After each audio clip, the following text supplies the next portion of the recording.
I met Elias on a Thursday. He was standing in front of an old bookstore, flipping through a worn copy of The Secret History. His coat was too nice for the neighborhood, but he didn't look out of place, just curious, like he didn't quite belong anywhere. He asked if I'd been inside before. I told him I lived 2 blocks away. He said he was new to the city. We got coffee, then dinner. He didn't have social media. Said he hated being watched. I found it refreshing, even intriguing. A man with boundaries. A man with mystery. He listened intently but shared little. What he did reveal came in pieces. He grew up in Vermont, worked in architecture, hated cilantro.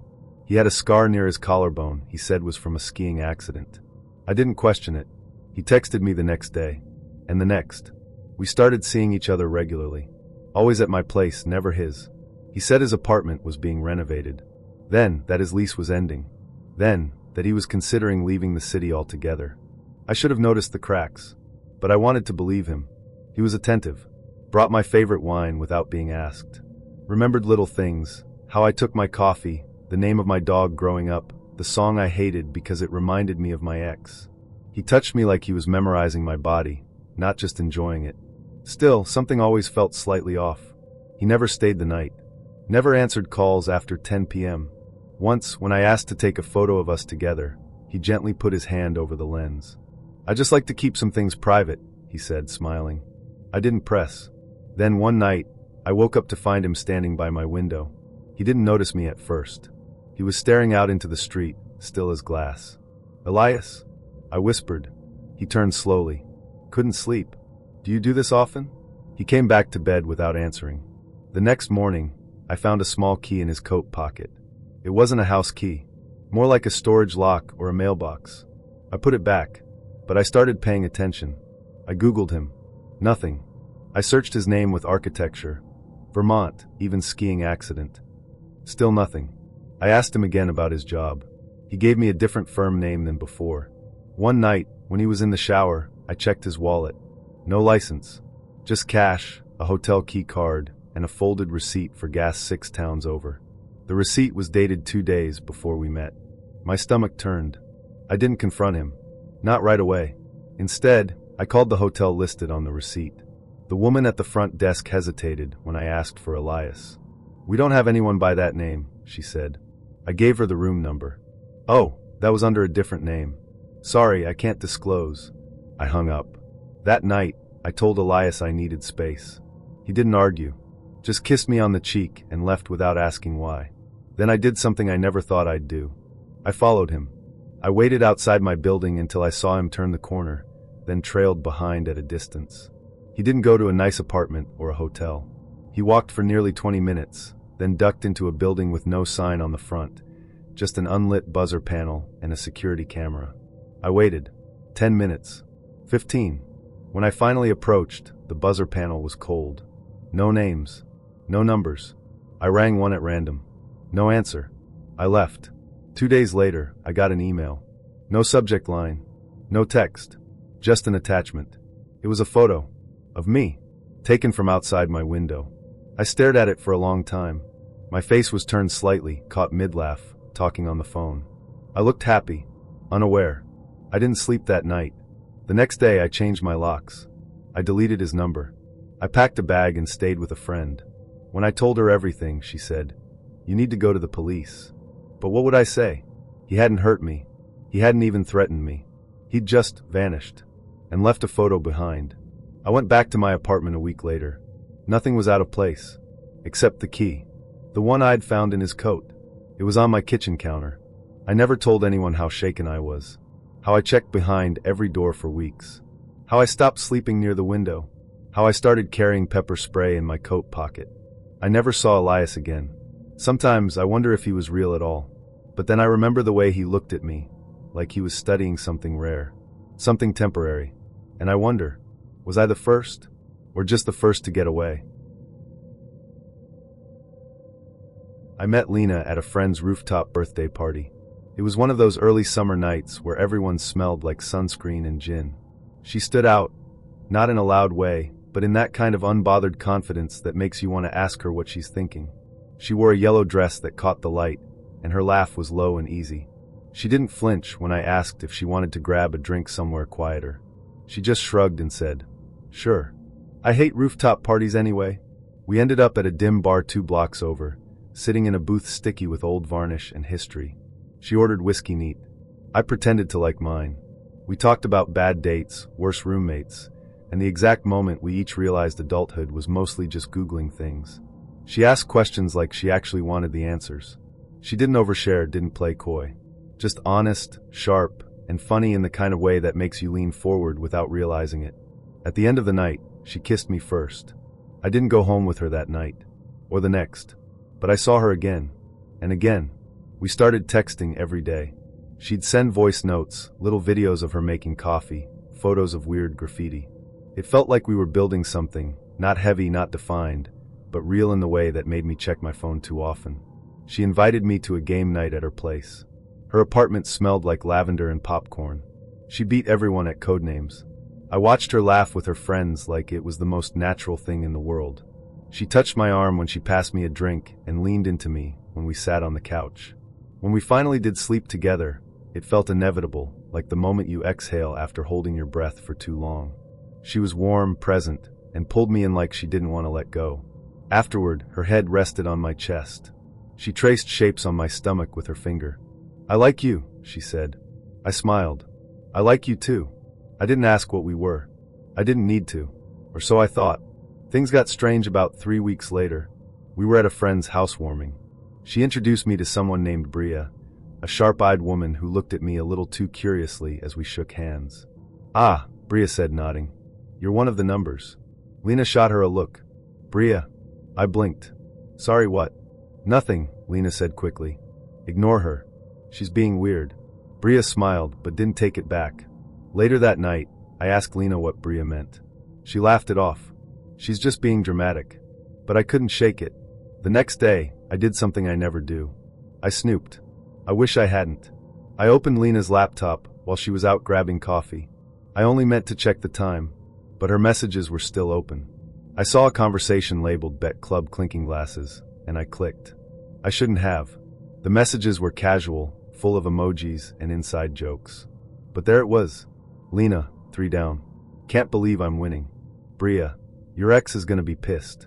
You're blowing past his numbers." "Lena, he started it. I'm just finishing it." "Bria, wasn't the goal 5? "Lena, yeah. I'm close. But this new guy, he's actually pretty sweet. Might feel a little bad." I closed the screen. I sat on her couch, staring at my shoes, trying to decide if I should wait for her or just leave. When she came in, holding 2 iced coffees and smiling like nothing had changed, I stood up. "We need to talk," I said. Her smile faded. "What's wrong?" I told her. I told her I'd seen the messages. That I knew about the bet. That I didn't want to be a name on a scoreboard. She put the coffees down. Didn't deny it. "I didn't mean for it to go this far," she said. "Which part? Sleeping with me, or liking me enough to feel guilty afterward?" She flinched. "It started as a joke," she said. "My ex and we were both toxic. He said I couldn't move on as fast as he could. It turned into this stupid competition. But you weren't supposed to matter." I stared at her. "Thanks. I didn't mean it like that. But you did." We stood there, the silence between us stretching. "I don't know what to say," she whispered. "You don't have to say anything." I left. Milo was the kind of man you could bring to anything. He knew how to charm a crowded table without making it about himself. He remembered people's names, your cousin's new fiancé, your roommate's cat. He could talk about wine with your uncle and video games with your little brother. He was, in the most infuriatingly graceful way, the perfect +1. Which is why I kept bringing him. It started innocently enough. A friend's engagement party. I didn't want to go alone, and Milo had that effortless way of making awkward spaces feel manageable. He wore a gray button-down and brought a bottle of rose that he actually knew something about. By the end of the night, my friend pulled me aside and whispered, "Is this the one?" I laughed. No, we're just friends." She looked at me like I was lying. Maybe I was. After that, it became a thing. Weddings, birthdays, work events. Anytime I needed someone by my side, Milo said yes. He never asked questions. Never asked if it meant anything. He just showed up, offered his arm, and smiled like he belonged wherever we were going. And I let him. The truth is, I liked the way people looked at us when we walked into a room. I liked the way he would rest his hand on the small of my back or lean in to whisper something just for me. It didn't matter that we went home separately, that I never called him after, that he never pushed. We had boundaries. Sort of. Except sometimes, late at night, after a few drinks and too much honesty, I'd let myself wonder. Like the night of my cousin's wedding, when the dance floor was closing down and the DJ was playing that one slow song everyone pretends not to like. Milo pulled me close, his hands resting lightly at my waist, and I leaned into him like it was the most natural thing in the world. He smelled like cedarwood and something a little warm, a little sweet. His chin rested near my temple, and I could feel his breath against my hair. "I could stay like this," he said softly. I didn't answer. I didn't want to ruin it. Afterward, we walked along the empty sidewalk outside the venue, our shoes in our hands, the night warm and quiet. "That was nice," I said. He looked at me. "It always is." We stood there for a moment too long, the space between us humming with something unsaid. Then he kissed my cheek. "Good night," he said, and walked away. I watched him go, wondering what would have happened if I'd asked him to stay.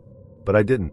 Because the thing about having the perfect plus one is that you start to believe he's borrowed. Temporary. A role played, not a person claimed. And honestly, I didn't know if I deserved more than that. Still, the invitations kept coming. Another wedding. A friend's baby shower. A rooftop dinner party. And every time I texted Milo. And every time he said yes. We got good at it. At pretending. Until one night, everything cracked just a little. It was a charity gala. Black tie. Champagne towers. The kind of event where everyone's dressed like they're auditioning for their next life. I wore a deep green satin gown. Milo wore a tailored tux that made heads turn. We danced. We drank. We laughed with people we barely knew. And for a while, it felt like we were the real thing. Until I saw him talking with someone else. A woman in a red dress. Tall. Sharp laugh. She touched his arm when she spoke, and he leaned in to hear her better. I watched them from across the room, a bitter taste blooming in my mouth. He caught my eye and smiled. I looked away. Later, in the car, I was quiet. He noticed. "What's going on in that head of yours?" he asked. "Nothing. Liar." I turned toward the window. "I just hate galas." He didn't buy it, but he didn't press. We pulled up to my apartment, and I didn't move to get out. He turned off the ignition. Waited. "I saw you with her," I said finally. He blinked. "Who?" "The woman in red. You were clearly enjoying yourself." He tilted his head. "Are you jealous?" "No," I said too quickly. "I just didn't realize you were looking." He smiled, but it wasn't amused. "You think I'm not allowed to talk to anyone? I think you're my plus one. Isn't that the game?" Something in his face changed. Not anger. Just disappointment. "This isn't a game to me," he said quietly. And for the first time, I realized how much I'd taken for granted. "Milo, I've been here," he interrupted. "Every time. Every event. Every text. I show up, and I make it easy for you. But you never ask if I want more." I stared at him. "I thought we had an understanding," I said. "We do," he replied. "That's the problem." He leaned in then, close enough that I could feel the heat between us, but he didn't touch me. "I'm not going to keep playing the role you hand me. I want you to want me when there's no crowd. When no one's watching. When it's just us." I swallowed. "And if I don't know how?" "Then tell me," he said. "But don't keep pretending I don't matter." The silence between us stretched. Then he kissed me. Not softly, not like before. This kiss had weight. Intention. Like he was done waiting for me to figure it out. When we broke apart, I opened the door and stepped out. "Milo," I said, turning back. He looked up. "Come inside." He didn't hesitate. We didn't rush. We moved like we were finally catching up to something that had been simmering for too long. In my apartment, the walls felt closer, the air heavier. I reached for him, and he met me halfway. His jacket slid off with a whisper. My dress pulled at my feet. We kissed again, deeper this time. His hands pressed into my skin like he was mapping it. I let myself fall into him, not as a plus one, not as a placeholder, but as someone who had always been there, waiting for me to see him clearly. Later, we lay tangled in the quiet, the city humming outside my window. He traced a line down my spine. "So," he whispered, "still just your plus one?" I smiled into his chest. "You've been more than that for a while." He kissed the top of my head and didn't say anything. He didn't need to. I met Jude at a gallery opening I hadn't planned to attend. My friend had coaxed me into going with the promise of free wine and interesting people, and I'd reluctantly agreed, still in the same black blouse I'd worn to work, and with half a mind to leave after 10 minutes. The gallery was tucked into an old brick building and smelled faintly of varnish and dust. The walls were covered in black and white portraits, mostly close-ups of strangers with tear-streaked cheeks and glassy eyes. Something about the stillness in their faces made me feel like an intruder. And then, in the far corner of the room, I saw him. Jude stood with one eye pressed to a vintage camera, adjusting the lens like he was trying to thread a needle. He wore a paint-smeared t-shirt and jeans that clung to his frame in a way that suggested he never really thought about clothes. His hair was a little too long, curling around his ears, and his shoes were scuffed like they'd been through a dozen cities without him ever stopping to clean them. He caught me watching. "You like sad people?" he asked, gesturing to the portraits. "Only the ones who photograph well," I replied. He smiled. "You should come by my studio sometime. I'm working on something different. Less sadness. More exposure." I raised a brow. "Emotional exposure," he clarified, grinning. "Mostly." That same night, he messaged me. "Still curious?" I was. His studio was above a flower shop, which meant the entire space smelled faintly of eucalyptus and crushed stems. He greeted me barefoot, holding a chipped mug and looking like he hadn't slept in 2 days. The space was chaos in the most intentional way. Film canisters rolled across the floor, stacks of contact sheets pinned to the wall, and in the far corner, a mattress with rumpled sheets and a camera bag resting like a second pillow. We sat on the floor with a bottle of red wine between us, and he asked me questions no one else ever had. Not "what do you do?" or "where are you from?" but "what sound do you secretly love?" and "what's the first lie you ever told someone you loved?" I told him about the time I pretended I liked jazz because a boy I dated swore by it. I admitted I still didn't really get it. He laughed. "Neither do I. I just like the way it makes silence feel." At some point, he leaned in. Not dramatically, just close enough that I could feel the warmth of his breath on my cheek. He didn't ask to kiss me. He just waited until the moment made the question unnecessary. The first kiss was slow, unhurried, like he was memorizing the shape of my mouth. His hands were careful, curious, not demanding but deliberate. When I slid my fingers under the hem of his shirt, he exhaled like he'd been holding his breath since I walked in. He asked if he could take my photo. I paused. "Like this?"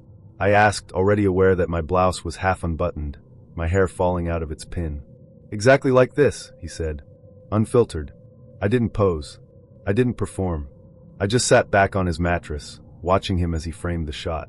The shutter clicked a few times, and I felt something shift, not in my body, but in the way I saw myself through his lens.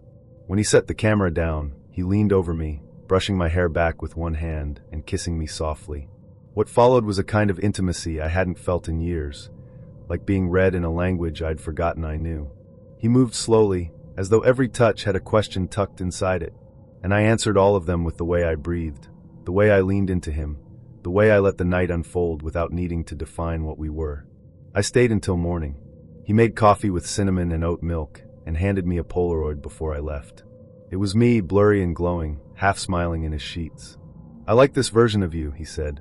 I came back the next Thursday, and the one after that. We didn't talk about dating. We just existed in this loosely held space between passion and friendship. He'd photograph me reading, laughing, sprawled across his sheets in an oversized sweatshirt. Sometimes I wore less. Sometimes I wore nothing at all. The camera didn't judge. Neither did he. There was a kind of safety in it. He told me once, while developing film, I used to think the body was the most vulnerable thing. But it's not. It's the quiet afterward, when someone's still there. I didn't say anything. I just reached for his hand. We had our rituals. Late-night takeout. Bottles of wine with hand-scrawled labels. Long walks to the corner store where we'd buy cheap candy and talk about the lives we could have lived. He never asked for more. Neither did I. Until one Sunday afternoon. I stopped by unannounced, expecting to find him editing or napping. Instead, I found someone else. She stood in the middle of the studio, wearing one of his shirts and sipping from a mug I recognized. Her hair was damp, and she had the kind of ease in the space that only came from familiarity. "Hi," she said, as if we were in line at a bakery. I stared. "Who are you?" "Alice," she said. "You must be her." "Her?" Jude appeared a moment later, barefoot, shirtless, and visibly caught off guard. I left without waiting for an explanation. He texted me later. "It's not what it looked like." I didn't answer. Then, she's my ex. In town for the weekend. We didn't sleep together. I swear. I didn't know what to believe. He showed up at my door that evening, same camera strap slung across his chest like it was part of him. I messed up, he said. I should have told you she was coming. You think? He looked down. I didn't want to risk this. Whatever this is. I let him in.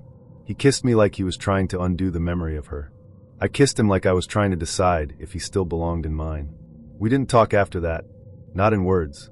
He lifted me onto the kitchen counter, his hands at my waist, his mouth urgent. We moved through the apartment like we were chasing something we'd already lost. It was messy and breathless and half sad. But it was real. Afterward, we lay tangled on the floor, the only sound our breathing as it slowed. Is this what we're doing? I asked. Pretending it doesn't matter? He didn't answer. He just reached for his camera. I let him take the photo, but I didn't stay the night. The days after were quiet. We texted less, saw each other less. The space between us widened, and neither of us tried to bridge it. One night, I passed a bookstore gallery and saw his name on the flyer taped to the window. Fragments, a study in contrast. I went inside. The photographs were abstract, blurred, bodies in motion, faces turned away. One of them looked like me, just a sliver of shoulder, a strand of hair. But maybe it wasn't. He was there, standing near the back, drink in hand. I watched him from across the room. He didn't see me. Or maybe he did. I left before he could. At home, I dug out the Polaroid he'd given me on that first night. The one where I was smiling in his sheets, unaware of the shutter. I looked at it for a long time. Then I slid it into the back of a book and closed it. I didn't throw it away. But I didn't need to keep it on display either. Because some moments aren't meant to be framed. They're meant to be felt. And then let go. When I first met Dorian, I thought I'd finally stumbled into something uncomplicated. He was calm in a way that made me feel grounded, like he wasn't trying too hard, like he didn't need to prove anything. Our first date was at a quiet jazz bar tucked behind a bakery. He wore a navy sweater, ordered an old-fashioned, and smiled with his eyes more than his mouth. We talked about music, how he'd once tried to teach himself trumpet after a breakup, how I used to write poetry that I never showed anyone. It didn't feel like a performance, which was rare in dating. No posturing, no auditioning, just two people talking like they already knew how to listen. The next morning he texted, I had a great time. Would love to see you again. No pressure. That last part, no pressure, was what got me. We started seeing each other slowly. A few dinners, a museum trip, a weekend walk through the botanical garden, where he kissed me under a weeping cherry tree. He wasn't flashy. He didn't send flowers or plan grand gestures. But he paid attention. He remembered that I liked my coffee with cinnamon, that I hated the sound of slurping, that I read 3 books at once and never finished any of them.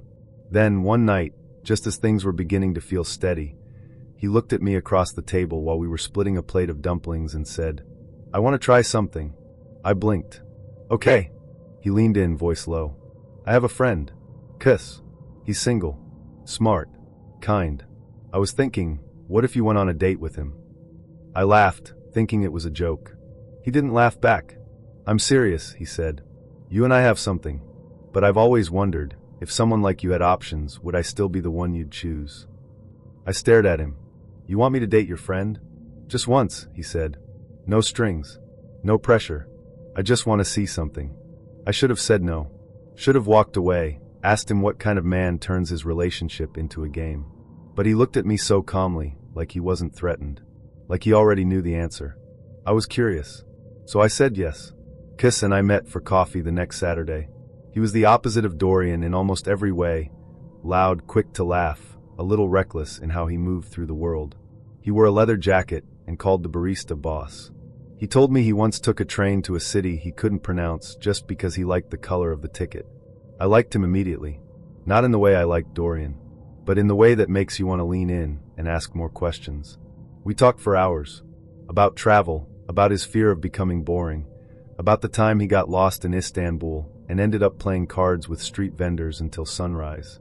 He made me feel alive in a way that was different. Not better, just different. When he walked me to my car, he kissed me. Softly. No rush. Just a question mark at the end of a very long sentence. I kissed him back. The next morning, Dorian texted, How was it? I didn't know how to answer. Eventually I wrote, confusing. He replied, "Good. That means you were honest." I saw Dorian again that week. We didn't talk about Kiss. We went to see a foreign film and ate noodles in silence, the kind of silence that used to feel comfortable but now felt like walking through fog. The following week, Kiss texted, "Want to try dinner this time?" I said yes. We went to a street food festival. He dared me to try the weirdest thing at each stall. We ended up eating grilled octopus and laughing about how bad it was. He held my hand without asking. Told me I had that look people get right before they say something they're afraid of. I asked him what this was. "You and me," I said. "Is this another experiment?" He shook his head. "I like you. I don't care what Dorian's doing. I just like being around you." I should have backed out then. Should have drawn the line. But I didn't. Because I liked it too. I liked being the one who had the choice. Dorian and I kept dating.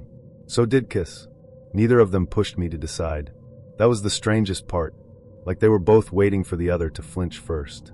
And I was caught between two versions of myself. With Dorian, I was thoughtful, steady, introspective. With Kiss, I was spontaneous, sharp, weightless. Every time I tried to choose, I saw the face of the other. Then one night, I cracked. It was late. I'd just come home from dinner with Dorian. We'd talked about a short story I'd written, and he'd asked me to read it aloud. He said I was talented in a way that made people quiet. I kissed him. But even as I did, I felt Kiss's laugh echoing in the back of my mind. I texted Kiss, "I can't do this anymore." He replied, "I figured." Then he added, "He told me you'd pick him." I stared at the screen. "He told you what?" He said this was his idea, that he wanted to prove something, that you'd always come back. My stomach turned. I messaged Dorian. "Did you tell Kiss I'd pick you?" He called. Didn't even text. Just called. I answered. "I may have said that," he admitted, "but not to pressure you, just to test the hypothesis. You turned this into a science project." "I was trying to understand what makes love real," he said. "Choice. Agency. That's what matters." I hung up. I didn't respond to either of them after that. I spent the next week deleting texts, archiving photos, walking through my neighborhood without headphones so I could hear myself think. I wasn't angry, not exactly. Just hollow, like a room someone had rearranged in my absence. There's a kind of damage that doesn't leave bruises, the kind that makes you doubt your own feelings. I'd been made into a reflection, a data point in someone else's theory. And the worst part, I let it happen. I wanted to be chosen, yes, but I also wanted to choose. And in the end, neither of them gave me that. So I chose myself. I blocked their numbers. I deleted their names. I sat in my apartment one night with a journal and wrote down every reason I stayed, every reason I left, and every warning sign I'd ignored. It started with a joke. Cashin and I had just finished a second bottle of wine at a dimly lit Italian place tucked between a florist and a pawn shop. The kind of place where the bread basket never runs dry and the waitstaff pretend not to notice when you linger past closing. We'd been dating for a few weeks, long enough to start making inside jokes, short enough that everything still felt like a discovery. I asked if he'd ever Googled himself. He laughed. Always a mistake. Then he asked if I'd ever Googled someone I was dating. I hesitated just long enough for him to raise an eyebrow. "I checked your Instagram," I admitted. "But that's normal." "And?" he asked. I shrugged. "Lots of hiking. 2 years of flannel. You seem pretty harmless." He grinned. "That's a relief." Then he said, "I should probably tell you something." My stomach tightened, but his tone was light, teasing. My ex and I were still technically friends. "Okay," I said, trying to sound casual. "Her name's Lyra. We dated for 3 years, broke up about 7 months ago. It was mutual. No drama." I nodded slowly. "You still talk?" "Now and then. We follow each other. No big deal." I wanted to believe him. He seemed sincere. Besides, I wasn't the jealous type. Everyone has a past. I had one too. Still, something about the way he said her name stuck to the roof of my mouth. That night, I found Lyra's Instagram. She had one of those curated, sun-drenched profiles, soft filters, golden hour selfies, captions that were mostly lowercase thoughts about healing, growth, and gratitude. She posted a lot of photos from hikes. I recognized the same trail Cashin had taken me on the weekend before. I told myself it was coincidence, but I kept scrolling. There was a picture from just 4 weeks ago, her and Cashin on a mountain ledge, arms around each other. The caption, "Some people never stop feeling like home." I stared at it for a long time. The timestamp didn't lie. They'd gone hiking together 2 weeks before our first date. I didn't ask him about it the next time we met. I wanted to, but I didn't want to seem paranoid. We had plans to see a film, something moody and black and white. He held my hand during the silent parts, kissed me on the cheek afterward, and told me I had cinematic taste. We ended the night in his apartment, legs tangled on the couch, watching a late-night cooking show neither of us cared about. I told myself to let it go. Then, the next morning, I got a message. It was from Lyra. Her profile picture was the same golden-lit version of her I'd seen the night before. The message was short. "Hey, just thought you should know. Cashin and I still hook up sometimes. Just wanted to make sure he was being honest with you. No hard feelings." I read it twice. Then again. I didn't respond. I didn't even know what to say. I just stared at the screen, feeling like the floor had shifted an inch to the left. When I saw Cashin that evening, I didn't mention the message right away. We went for tacos. He joked about how I always picked places with sticky tables. I laughed, but it felt brittle. When we got back to his place, I finally asked, "When's the last time you saw Lyra?" He blinked. Like a few weeks ago." "Did anything happen?" He looked away. "We talked. That's it." I handed him my phone. "She messaged me." He stared at the screen. "Read the message." Then exhaled slowly. "She's lying," he said. "She's trying to mess with me. With us." "She doesn't seem angry," I said. "Just factual." He shook his head. "She's always had this thing about control. She doesn't want me, but she doesn't want me to move on either." "You didn't hook up with her?" "No." I wanted to believe him. I really did. But the next time I scrolled her feed, there was a new story, a video of a familiar mountain trail. A man's voice in the background, laughing. It wasn't clear, but it sounded like him. I sent him a screenshot. He replied, "That's from last year." I swear. I started to feel like I was going crazy. I told a friend what was happening. She said, "If you have to ask this many questions, you already have your answer." But I wasn't ready to let go. Not yet. So I decided to test him. I created a burner account. No followers. No posts. Just a name and a profile picture of a generic flower. Then I messaged Lyra.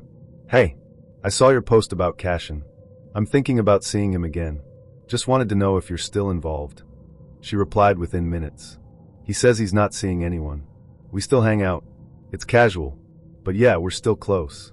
I asked, "Do you think he's dating anyone else right now?" He says no. I stared at the words. Cashin had introduced me to his friends.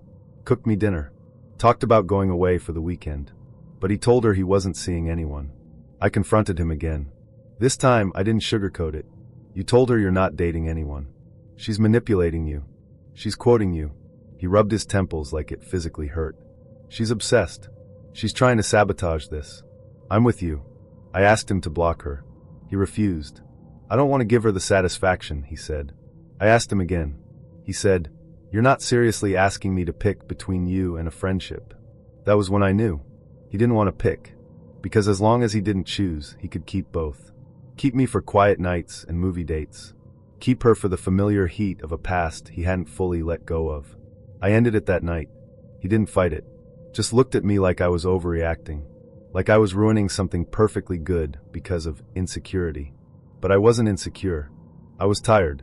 Tired of being the newer model while he still kept the old one in the garage. Tired of wondering whether his hiking trips were actually solo. Tired of the second guessing. I blocked him the next morning.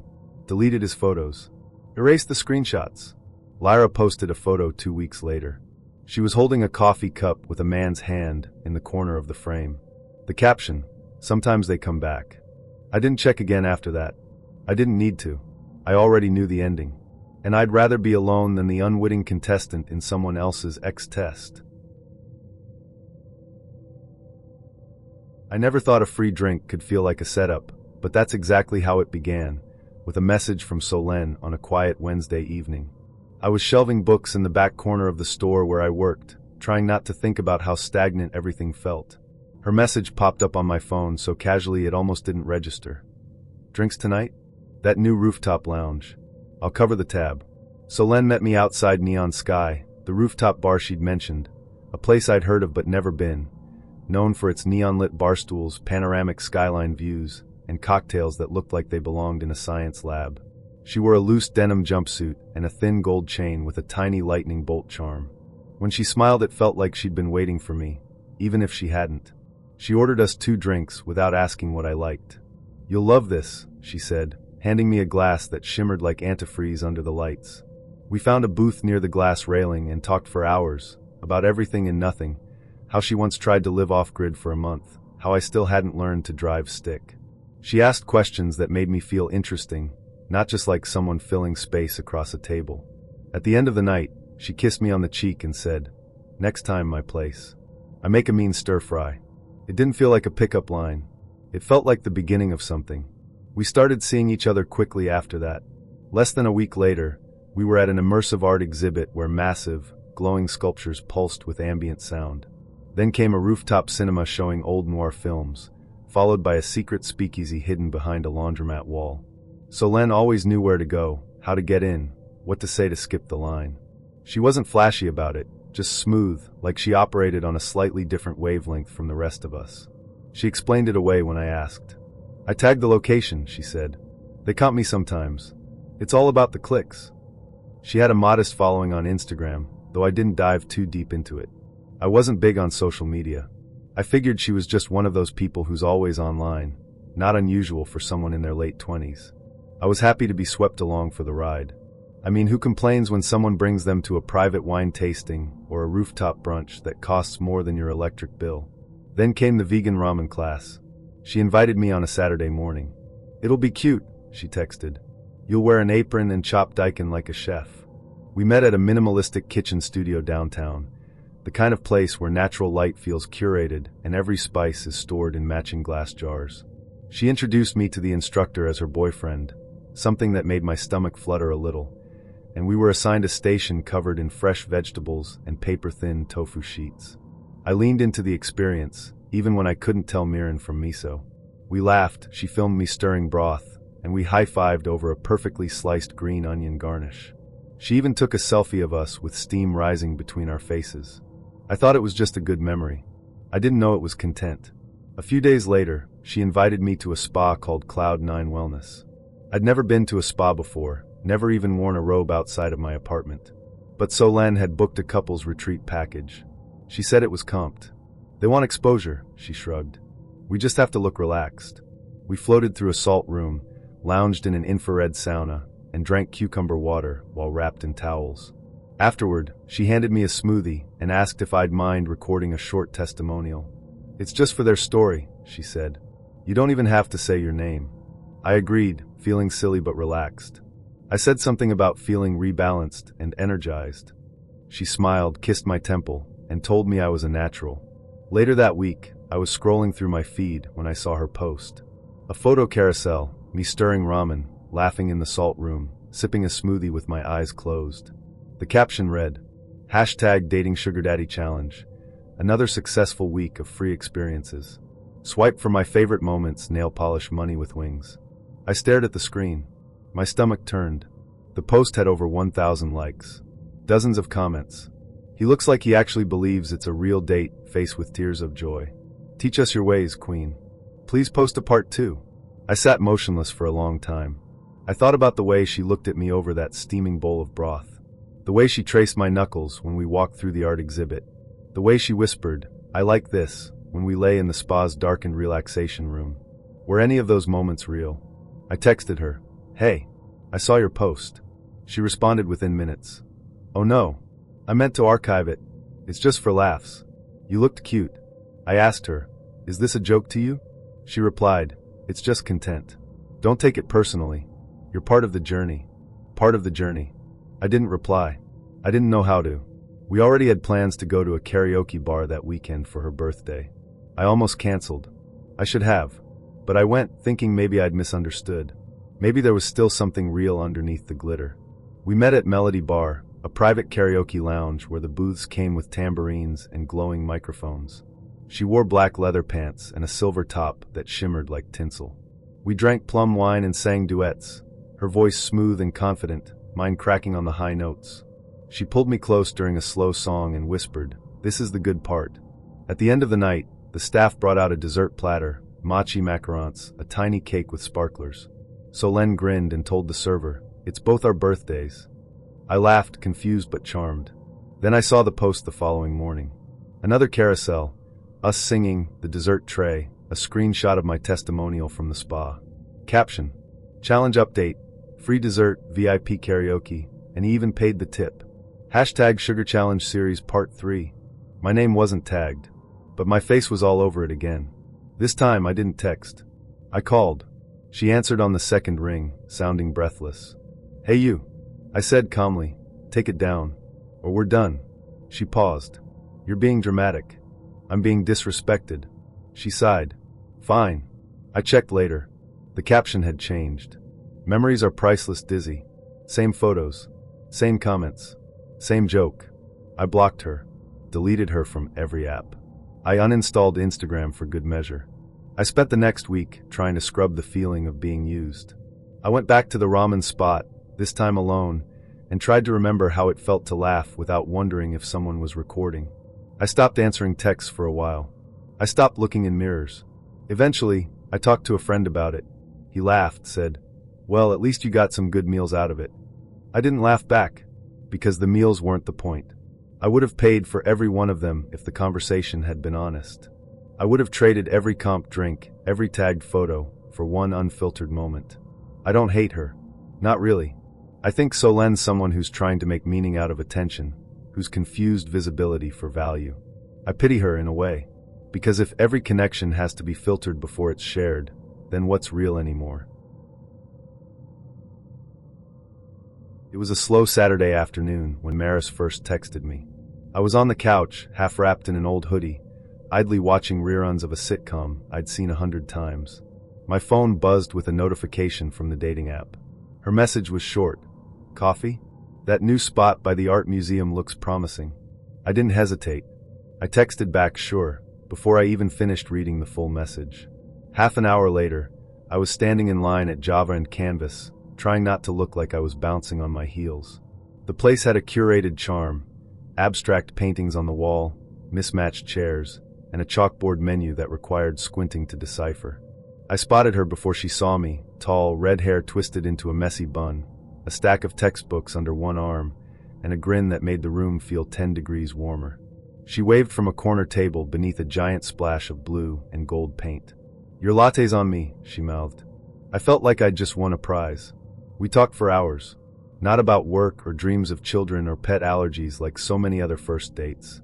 Instead, we swapped stories about strange movie endings, her favorite obscure films, the ones nobody else gets, she said, and my failed attempt to learn guitar through YouTube tutorials. By the time the barista called her name for the second round, it felt like we'd known each other for years. When I walked her to the door, rather than a hug or a phone number exchange, she slipped a folded slip of paper into my hand and winked. Check this out later, she said, then vanished into the spring breeze. That night, I unfolded it to find a handwritten URL and a tagline written in her neat cursive. The date ledger, rate your dates, rate your life. I blinked at the screen, a little confused. A podcast? She'd mentioned it briefly, something about a side project. I figured it was some self-help meets pop culture show. I saved the link and told myself I'd listen later. Date 2, noodles and numbers. The following Friday, Maris invited me over to her apartment. She was experimenting with homemade ramen, and I, a sucker for anything food-related, brought a bottle of red and an open mind. Her place was the definition of quirky, a towering bookshelf full of vintage zines, mugs that didn't match, a record player spinning lo-fi tunes in the corner, and a window ledge overflowing with succulents. She wore an apron that read Master of Noodles in Comic Sans. We cooked together, chopping vegetables, toasting sesame seeds, and sipping wine from mismatched camping mugs. At one point, she tasted the broth, frowned, and without hesitation dumped in half a cup of soy sauce. It smelled amazing. We ate on the floor, bowls in our laps, knees touching. She asked me about my favorite childhood cartoons. I asked her about her first heartbreak. It felt like the kind of date they try to recreate in indie films. Steam, laughter, late-night confessions. When I left, she kissed me on the cheek and said, "I'll send you the podcast link again, in case you lost it." That night, curiosity got the better of me. I dug up the slip of paper, found the link, and tapped play on the latest episode. The title hit me in the chest. Week 12, New Guy Impressions. I paused, took a breath. then hit play. Her voice, familiar, calm, confident, filled my headphones. She was describing someone. Me. Met a guy at Java and Canvas. Brought coffee without complaining about my podcast obsession. Bonus points. Tall. Hair decent. Conversation, a solid 7. I froze. She continued, now talking about our ramen night. She gave high marks for my kitchen banter and my willingness to stir broth without mansplaining the process. But then came the kicker. Kissing performance, 6 out of 10. Tentative. Could improve with time. I ripped off my headphones. I sat in silence, staring at the ceiling. She had rated me. Publicly. Not just in passing, but in detail. My quirks, my kitchen technique, even my kiss. And people were listening. Episode notes and audio clips. I went back to the podcast and clicked through the episode notes. Timestamps. Commentary. A disclaimer. All subjects are anonymized. Voices slightly altered for privacy. But I could hear my laugh, muffled, filtered, but undeniably mine. I clicked on another episode. Then another. In one, she analyzed a guy's apartment layout. In another, she dissected a date's playlist and what it revealed about his emotional availability. I didn't know whether to be angry or impressed. I messaged her. Hey, I listened to the podcast. She replied almost instantly. Oh God. Sorry. I forgot to take that one down. I stared at the screen. You forgot? I typed. She replied. I promised I'd delete it before you heard. I've just been swamped with editing. I'll take it down now. I waited. Checked the page 10 minutes later. It was still up. Date 3. Art fair or audition. We had already planned our next date. A street art festival downtown. I thought about canceling but didn't. I wanted to see her face. To understand what I was to her. We met under a massive mural of a phoenix, her bomber jacket clashing beautifully with the graffiti behind her. The fair was packed. Food trucks, music, artists spray painting live. She led me through the crowd, stopping at a booth where a man was turning Polaroids into charcoal sketches. She handed him one of me and had a portrait done. When it was finished, she pinned it to a corkboard near the vendor's sign with the caption, "Perfect for next week's episode." I forced a grin. That evening, she invited me to help her write show notes in her studio, a converted closet with foam panels, a mic, and walls covered in post-it notes. She played raw audio. My voice talking about my love for old comic books. Me saying I was still saving for a car. Then she pulled up a spreadsheet. Columns labeled. Income estimate. Apartment size. Kissing. Chemistry pending. I stared at the screen. This is how I keep track, she said. I think I'm going to add a connectivity column next. I stood up. I'm out, I said. She looked stunned. Wait, what? I'm not a case study, I said. I'm a person. The fallout. I walked home that night under flickering street lamps, her voice still echoing in my head. When I got home, I deleted her number. Unsubscribed from the podcast. I checked the feed one last time. The episode featuring me was still live, with hundreds of comments. He sounds like a sweetheart. I'd give him a 7.5, not a 6. New guy seems naive. Hope she doesn't break him. I closed the app and uninstalled it. The next day, a friend asked if I'd met anyone new. I said, yeah, a podcast producer. He laughed. How was that? I survived 3 episodes, I said. Glorious, humiliating episodes. The reflection. It took weeks to feel like myself again. I kept thinking about the ramen night. The charcoal sketch. The way she smiled when I stirred the broth. How those moments felt real. But real moments don't come with ratings. Now, when I meet someone, I listen. I ask questions. But I also look for signs. Do they treat connection like content? Do they talk about their projects more than their feelings? I don't mind being rated by friends or family. But I draw the line at strangers voting on my worth. Because I'm not a podcast episode. I'm not content. I'm a story. And I get to decide how it's told. I didn't expect anything special that spring. I was fresh off a draining breakup, the kind that leaves you weary of dating apps and awkward coffee meetups. I deleted everything for a while, stayed offline, and told myself I was fine with being alone. But eventually the silence got too loud, and I downloaded the app again, just to look, not to leap. That's when I stumbled across Callan's profile. I swiped right before I even finished reading. He messaged me that evening. It wasn't anything flashy, just a simple, "Hey, I saw you like poetry. Want to recommend me a favorite?" But something about it felt thoughtful, grounded. We met a few days later at a tiny cafe tucked down a side street.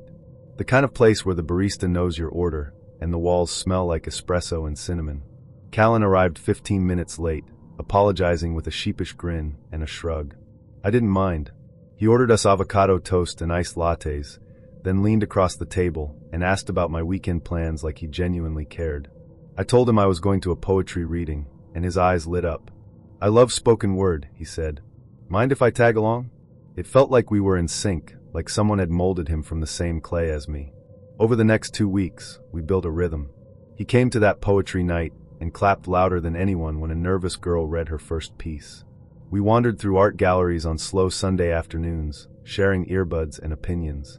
One night, we split a bottle of wine in my kitchen while I tried, and failed, to make tiramisu. He laughed when I nearly poured salt instead of sugar. I remember telling my best friend, "I think I met someone who actually listens." And for a while it felt like I had. Until the message. It was a Tuesday. I was on my lunch break, eating leftover noodles in the break room, when my phone buzzed. A new message from an unknown number. "Tell me every woman you've been seeing. I know you're hiding messages." I stared at the screen, thinking it had to be a mistake. Some wrong number. But there was a weight behind the words. A certainty that didn't feel random. I typed back, "Who is this?" Seconds later. His wife. I've been tracking his phone for 2 weeks. My stomach dropped. I blinked at the message, reread it 3 times. I scrolled back through my conversations with Callan, suddenly suspicious of every emoji. I hadn't noticed anything unusual. No secret threads. No late-night disappearances.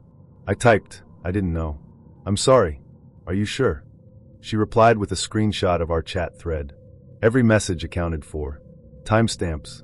Dates. My heart sank. I left work early that day, mind racing. I didn't know whether to delete everything or confront him face to face. I chose the latter. That evening, we met at the same cafe where we had our first date.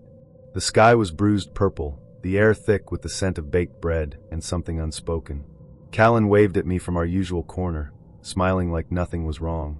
I sat down, fingers wrapped tight around my purse strap. "Why is your wife texting me?" I asked. His grin faltered. For a second, he looked like a man caught in a story he forgot he was telling. Then he sighed and ran a hand through his hair. "I should have told you," he said. "I'm not single." The table between us suddenly felt too small. He started explaining. Said things with practiced regret. How he and Verena had been going through a rough patch. How she struggled with anxiety and needed constant reassurance. He claimed he hadn't meant to hurt anyone, just wanted something simple. Something outside the pressure of his marriage. "But you lied," I said. He nodded. I didn't know how to say it. "You were just easy to be around." I felt a tug of pity, but it was buried under a mountain of hurt.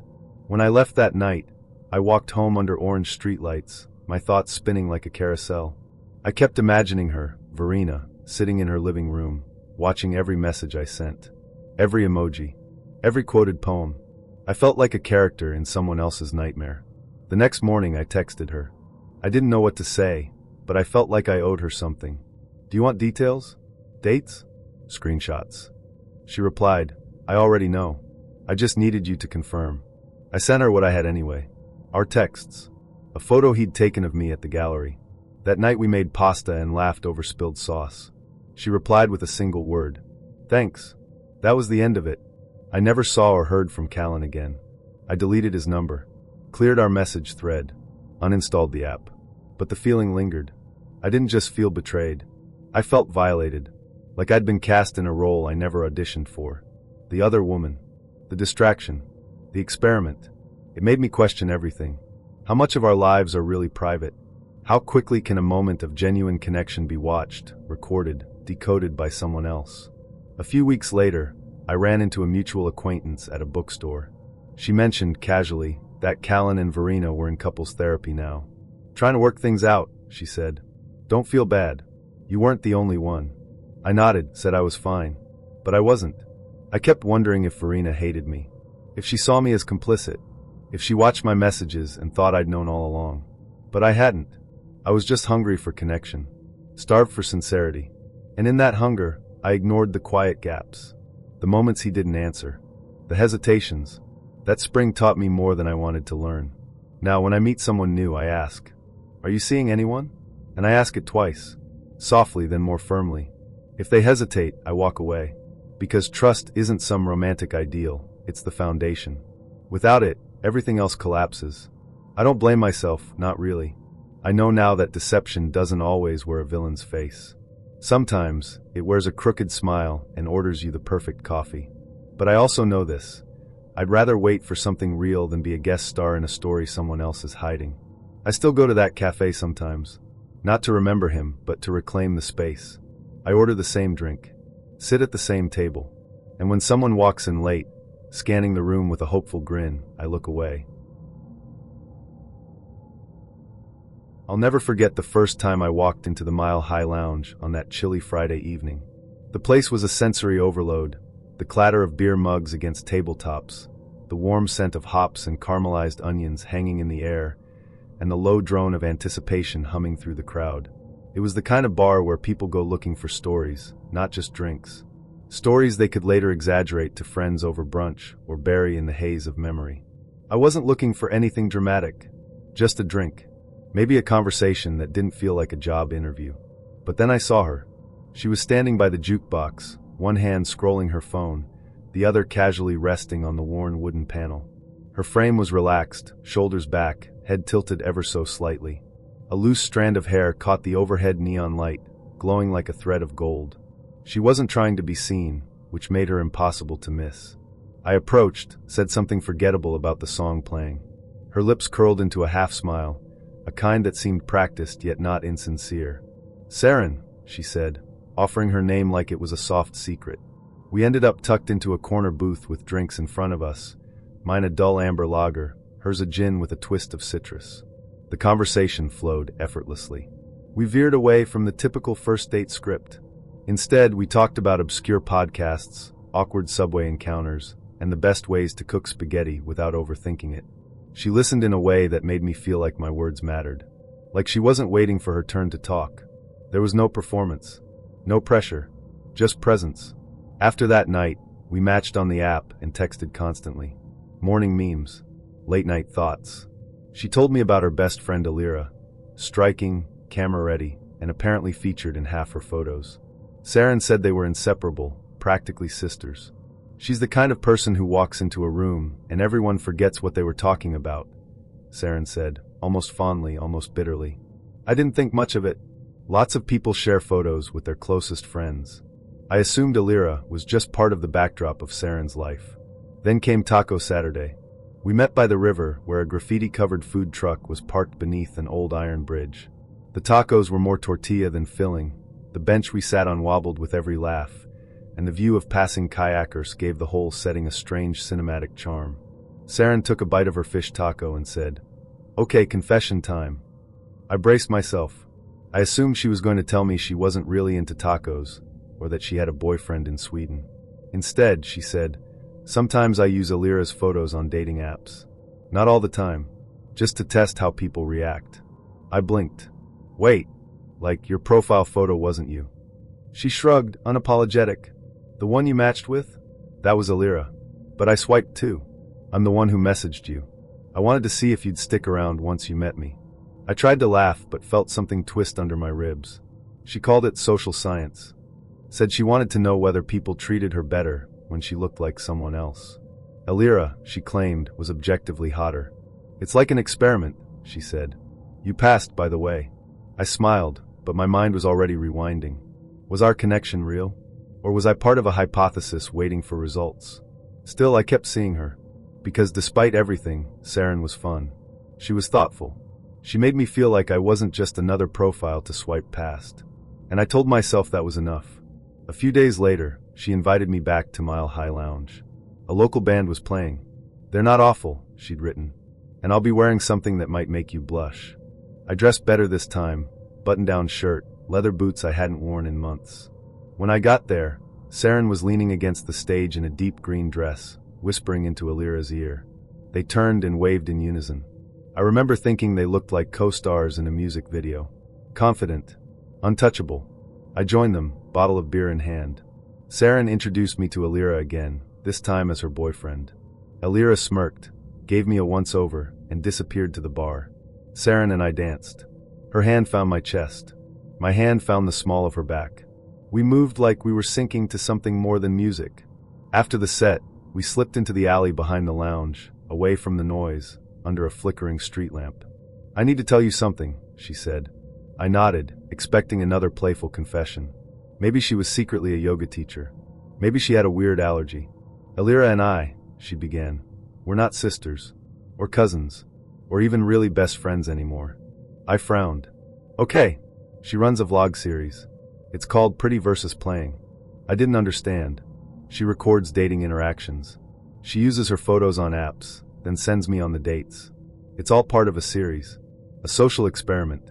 To see how men react. To see who stays. My mouth went dry. Behind her, Elira stood with her phone in hand, screen glowing. My face was on it. My taco truck grin. My riverbank compliments. My jokes. All of it, cut into segments, layered with text, emojis, and viewer comments. "You're trending," Elira said, not even trying to hide the satisfaction in her voice. I stared at Saren. "You recorded me?" I asked. She shook her head urgently. I didn't know at first. Not during the first date. But by the second, Elira convinced me. Said it was harmless. Said it was important. I didn't think it would go viral. I turned to Elira. "Turn it off." She didn't. Just smiled. "People love you. You're the guy who didn't freak out. The one who stayed. You're the rare one." I felt sick. "What do you want from me now?" I asked Saren. She looked down. "I'm sorry. Elira gets most of the revenue. I can't ask her to take it down. She says it's too late anyway." Elira chimed in. "We could split it. You're part of the project now. Think of it like digital anthropology." I looked back at Saren, at her trembling chin, her eyes filling with something that could have been guilt or shame or exhaustion. I didn't wait for an answer. I turned, left my beer on the curb, and walked until the lights of the lounge were swallowed by the city. That night I deleted everything, our chats, her number, the app. I scrolled through the video one last time, watching people dissect my reactions like I was a lab rat. Some commenters praised me.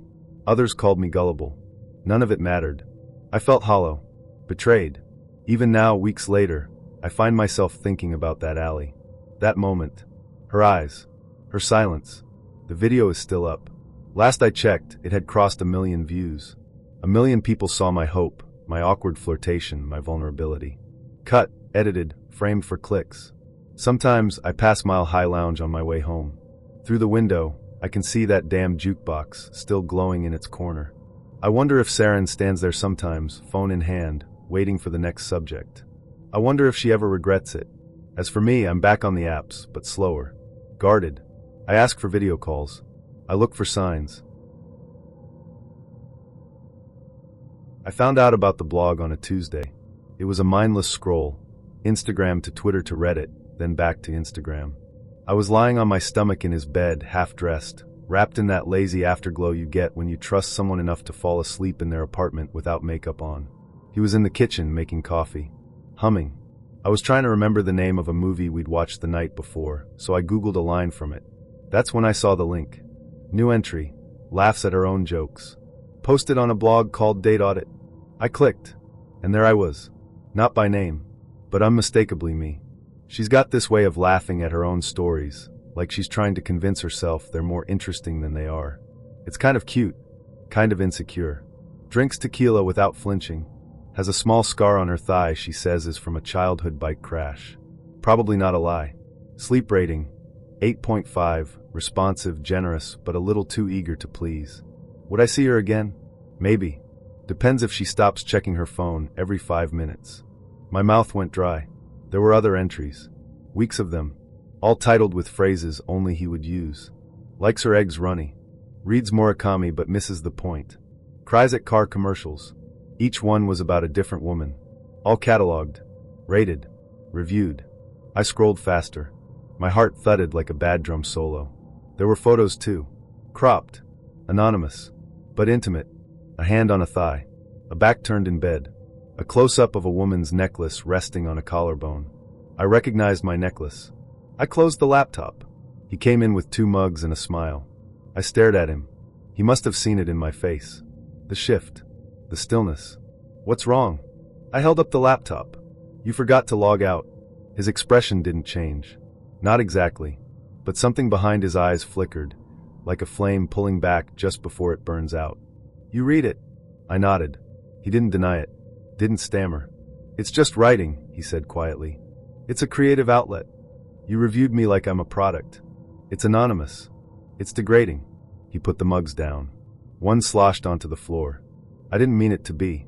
I write to understand things, to process." I stood up, pulling the blanket with me.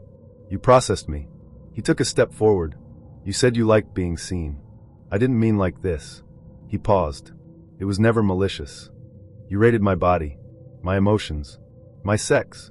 You knew I was a writer. This isn't writing. This is exposure." He opened his mouth, closed it, then softly, "Did you read all of it?" I blinked. "What? Did you read the last part?" I hesitated, then opened the laptop again, scrolled to the end of my post. She's the first one I haven't wanted to write about, but I did anyway, because that's what I do, and I think that might be the problem. My throat tightened. I looked up at him. "I don't want to be a problem you write through," I said. "I want to be a person you protect." He didn't speak. I put my clothes on slowly, deliberately. When I reached the door, he said, "I'll delete it." "You already published it. I can take it down, but you can't take back that you wrote it." He didn't follow me. I walked for an hour, around corners I didn't recognize, past couples laughing in restaurant windows, past strangers who would never review me. I thought about every moment we'd shared, every time I thought he was listening, every time I thought I was safe, and how easily it had become content. He emailed me a week later, said he'd taken down the blog, that he'd stopped writing, that I was right. I didn't answer, because I wasn't a lesson, and I wasn't a draft. Sometimes I still wonder what he'd write now, what the title would be. Walked away without looking back. Didn't stay for the apology. Refused to be reviewed. But I'll never know. I met Adam at a wedding I almost didn't attend. He was the kind of man who knew how to ask good questions, ones you couldn't answer with a simple yes or no. He asked what my favorite lie was. I told him I sometimes pretended I'd read books I hadn't. He laughed, said he did the same thing with foreign films. We danced once, talked twice. Then he asked if I'd like to get dinner sometime. A week later, he picked the place. A modern Italian bistro with soft lighting, vintage jazz, and a wine list longer than the menu. When I arrived, he was already seated. With someone else. She was older. Silver hair, round glasses, notebook in her lap. I froze. Adam stood. "Hey, I'm so glad you came." I blinked. "Is this a double date?" He smiled a little sheepishly. "No, this is Dr. Feld, my therapist." Dr. Feld nodded warmly. "Hello." I laughed. "Wait, what?" Adam pulled out my chair. "I know it's unconventional, but I've been working through some relational patterns, and I thought, why not practice in real time?" Dr. Feld agreed to observe. I looked at her. She smiled like this was normal, like this was the kind of thing therapists did all the time. I sat down, mostly because I was too stunned to storm out. "Is this legal?" I asked. "Completely voluntary," she said gently. "Just observation and light guidance. No recording. No notes will be used beyond this evening."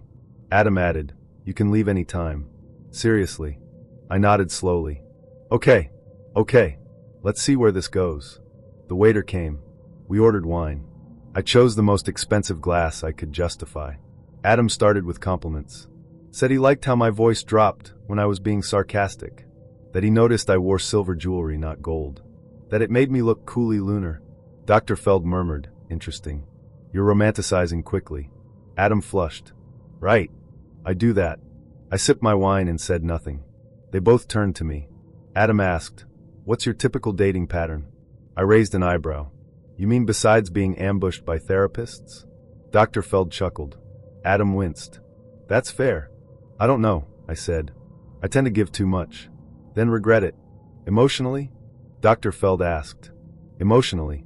Physically. Calendrically." "Calendrically?" Adam repeated. "I reorganize my life for people too early." Adam nodded, like he was filing that away. The food arrived. Risotto for him, squid ink pasta for me. Dr. Feld drank water and asked nothing about the food. Then Adam leaned in. "I want to know what makes you feel safe." I hesitated. "In a relationship?" "Yes." I glanced at Dr. Feld, who was watching me like I was a patient too. The question was sincere, but it felt like homework. Like he was trying to ace a test. To feel safe, I said slowly, I want to be trusted. And left alone sometimes. And touched when I ask, not when someone wants to. Adam nodded again, too vigorously. Dr. Feld scribbled something. I pointed at her pen. I thought there were no notes. She smiled. Habit. The night stretched. There were moments of real connection, when Adam talked about his brother, or when we laughed about our shared inability to cook rice properly. But every time we got close to something raw, he'd glance at Dr. Feld. For approval. For rescue. Halfway through dessert, I excused myself. I stood in the bathroom, staring at my reflection. I looked good. Lipstick intact. Dress flattering. Eyes alert. But I felt extracted. Like I was being mined for insight, not known for myself. When I returned, Adam looked nervous. I think I messed this up, he said. Dr. Feld was quiet.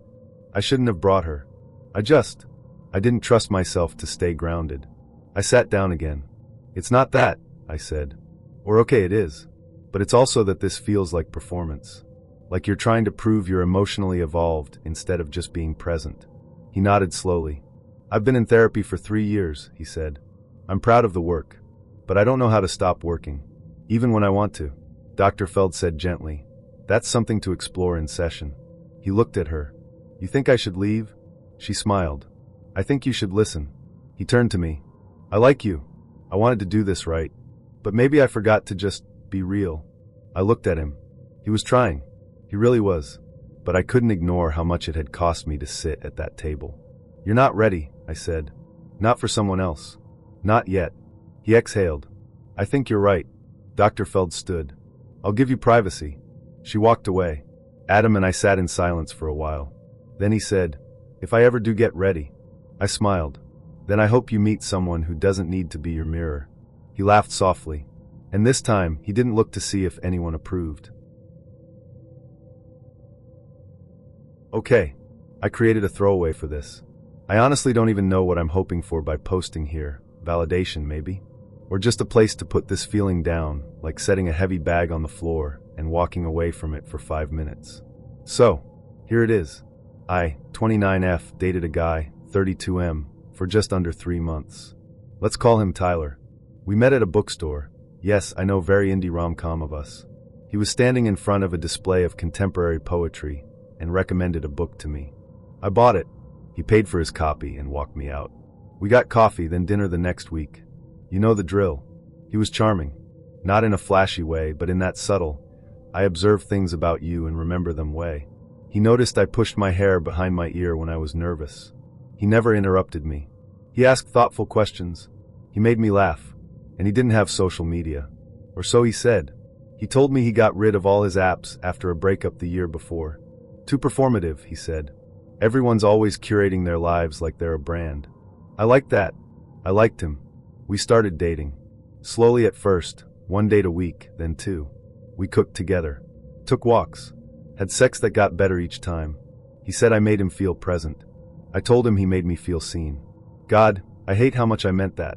Anyway, around week 10, I noticed something weird.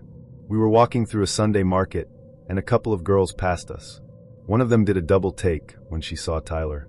Then she whispered to her friend, who looked at me and tried not to laugh. I let it go.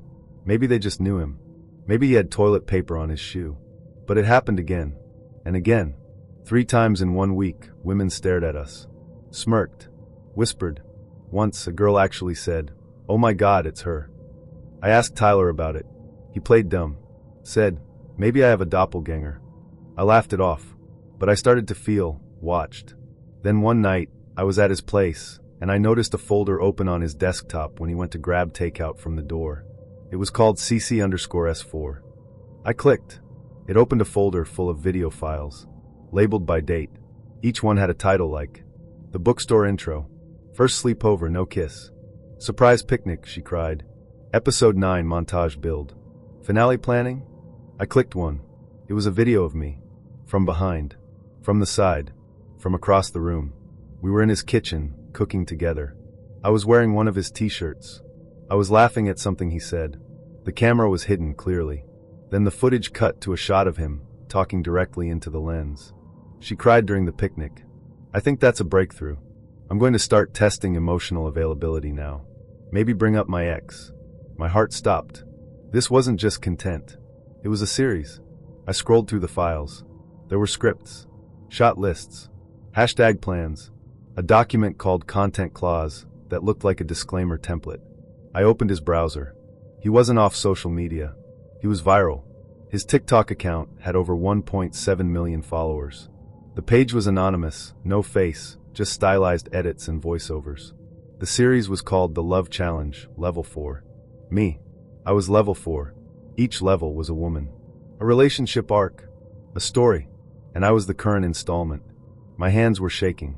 The phone call from the delivery guy saved me from breaking down right there. Tyler walked back in a minute later, carrying Thai food and smiling like he hadn't just filmed a documentary of my most intimate moments without my knowledge. I didn't say anything over dinner. I couldn't. I was trying to figure out if I was hallucinating, trying to understand what the hell was happening. After I left that night, I didn't sleep. At 4 a.m., I created a fake TikTok account and started watching the videos. They were polished, edited like a Netflix docuseries. Soft lighting, melancholy music, subtitles, voiceovers like, "She doesn't know it yet, but she's about to become the turning point." I caught her crying at the picnic. She thinks it's a safe space. That's what I wanted. She's starting to open. I'll start adding pressure in episode 10. People in the comments weren't just invested. They were obsessed. Team predictions, emotional analysis, fan art. I saw people dissecting my body language, my outfits, my laugh. One of them said, "She's the most emotionally complex level yet. I hope she gets a redemption arc." A redemption arc? Another wrote, "This one's too smart. He'll lose her at the finale unless he fakes a breakdown or proposes." I felt sick. I texted him, "We need to talk." He replied instantly, "Come over. Please." I showed up to his place the next evening. He looked nervous, almost relieved, like he'd been waiting for this confrontation and was excited to perform it. I said, "How much of this was real?" He said, "All of it." I shook my head. "No. You choreographed this. You wrote scripts. You knew how I'd react." "I didn't script you," he said. "I just documented, curated. You were the realest part." I laughed.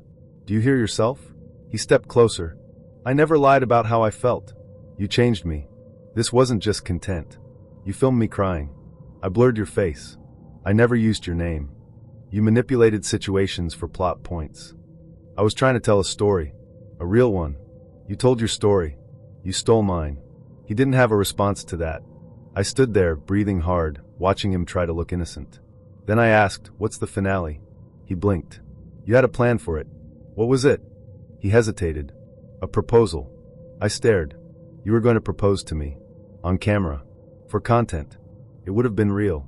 If you said yes, I would have." I slapped him. Not hard. Not movie scene dramatic. Just enough to interrupt whatever fantasy he was living in. Then I walked out. He emailed me the next day. Said he'd taken everything down. That he was sorry. That he'd lost the best thing he'd ever had. Then he posted a video titled "The One That Got Away Finale." It had over 9 million views in 24 hours. I never watched it, but I read the comments.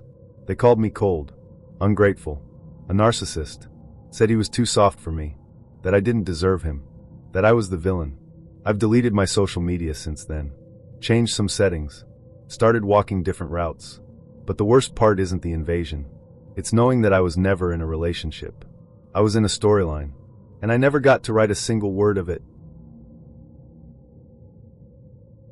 It was supposed to be fun. A murder mystery dinner. 3 hours. 1 body, 9 suspects, unlimited wine. I'd never done one before, but Theo had. He said it was his thing, theater for introverts.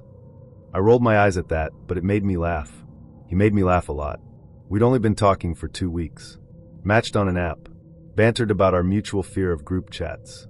He had a dimple and a voice like he'd read too many noir novels. So when he invited me to the event, I said yes. I like a little drama. I just didn't know how much I was agreeing to. The venue was a converted brownstone downtown.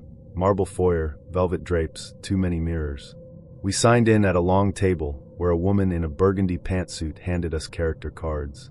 "Tonight, you're Penelope Price," she said to me. "Heiress. Complicated past." She turned to Theo. "And you're Charles Vexley, Penelope's ex-lover." possibly dangerous. He winked at me. Typecasting. I smirked. I'll try not to die too early. The woman, Lark, her name tag said, smiled tightly. Don't worry. The dying's already happened. The game began in the dining room. 12 players. One victim, Bartholomew Black, found dead in the wine cellar fictionally. The facilitators had transformed the space into a 1920s mansion, complete with jazz playing on loop and servants in costume, bringing out trays of shrimp cocktail and tiny glasses of absinthe.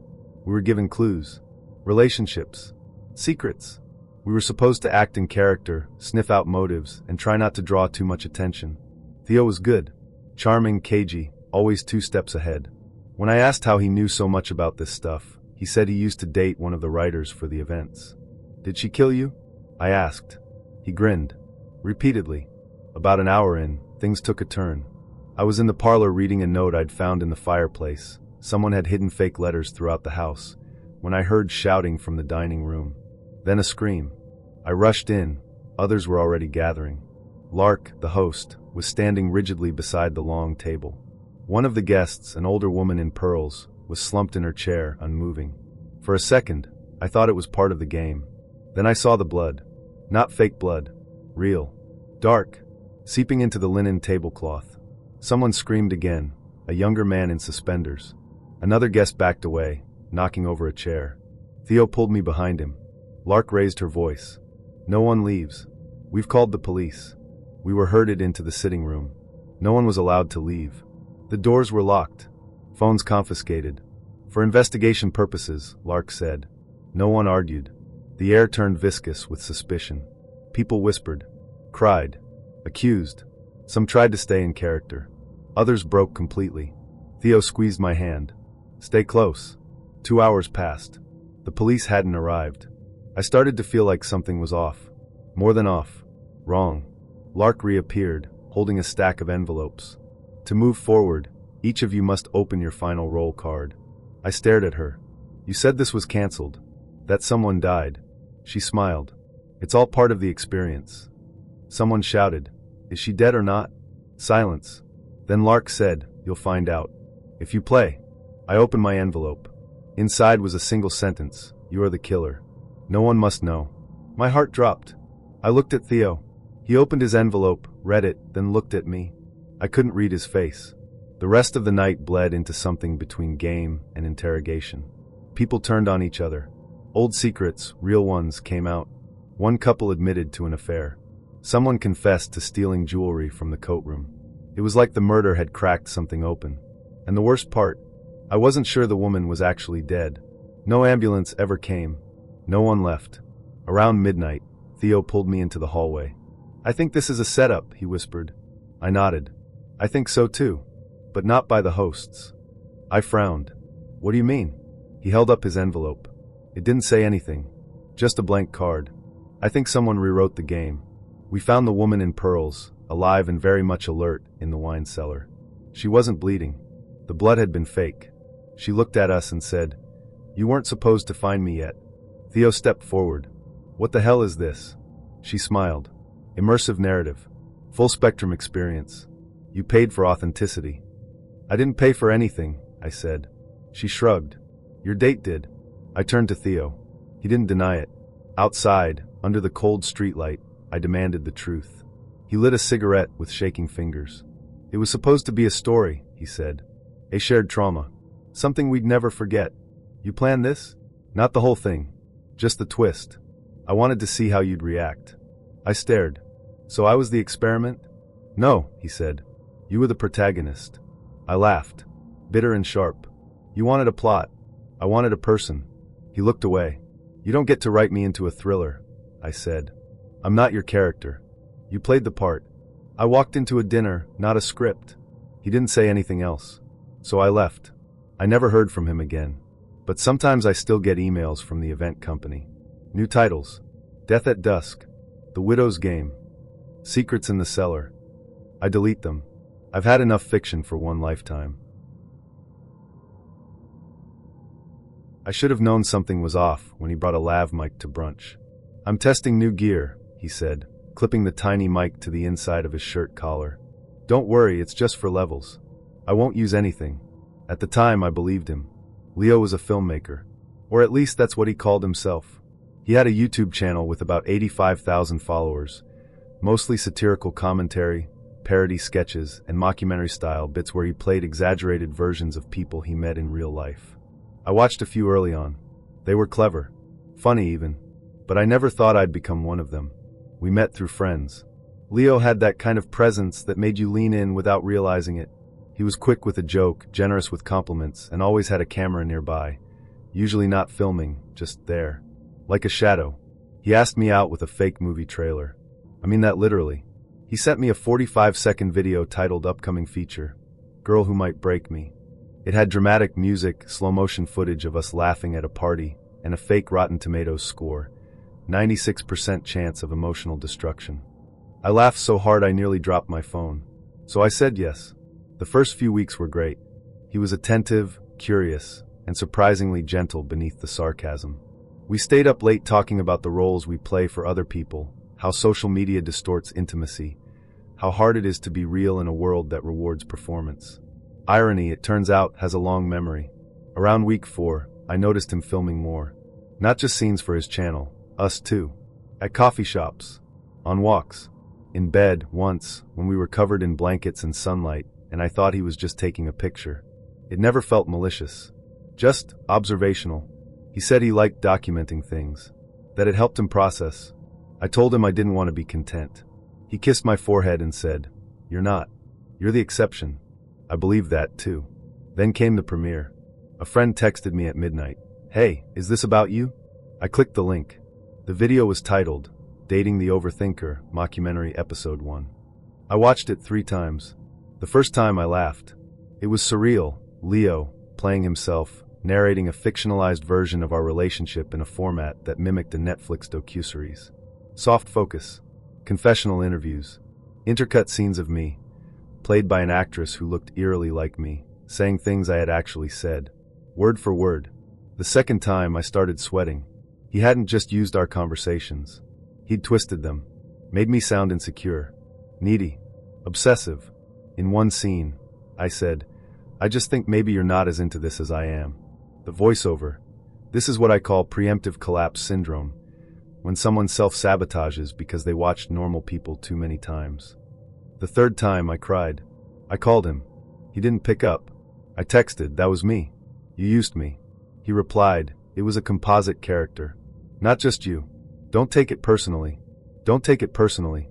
He had used my words, my gestures, my fears, and then told 85,000 people that I was a cliché. I didn't reply. He uploaded episode 2 a week later. This one was worse. The actress was wearing my scarf, one I'd left at his place. The confessional interviews had grown crueler. He quoted real messages I'd sent him. "I just want to know what you want from this," became a punchline. My anxiety was a narrative device. My affection was an arc. The comment section was a war zone. Some people loved me. "She's so real." Too real for him. Others tore me apart. "She's every girl who trauma dumps on the second date." I'd been reduced to a trope, a type, and I hadn't consented to any of it. I showed the video to a friend who worked in digital media. She said, "It's technically legal, but definitely unethical. Can I get it taken down?" "Only if you can prove defamation or misrepresentation. He's protected by parody laws unless you're named directly." So I changed my passwords, locked down my socials, started speaking less in texts and more in person. He reached out once more. Sent me a Dropbox link titled Unreleased Footage, Us. I never clicked it. Instead, I walked into a bar one night and saw someone watching one of the episodes at a table across from me. I left before they could look up. It's been months now. Leo's still uploading. He's on episode 6, a new girl, a new archetype. This one's the cool girl who can't commit. I wonder if she knows. I wonder if she ever told him something honest at 2 a.m. and then heard it echoed back in a voiceover with background music. I wonder how many of us there are. I'm dating someone new. He doesn't have a YouTube channel. He doesn't use my stories as material. He asks before taking pictures. I should have said no. The email arrived 2 months after the breakup.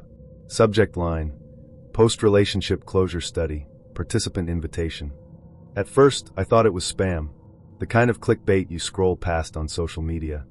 Take this quiz to find out why your ex left you. But the sender was real. A university research lab. The message was polite, clinical.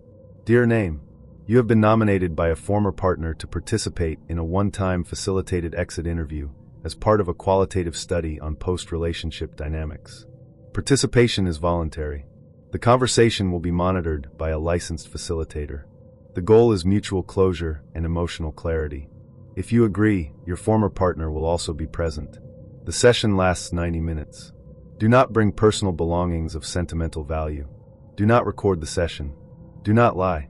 That last line stuck with me. I stared at it for a long time. I hadn't spoken to Simon since the night I left. No texts. No calls. A clean break, the kind you only manage when you're too wounded to be curious. And yet, I clicked yes.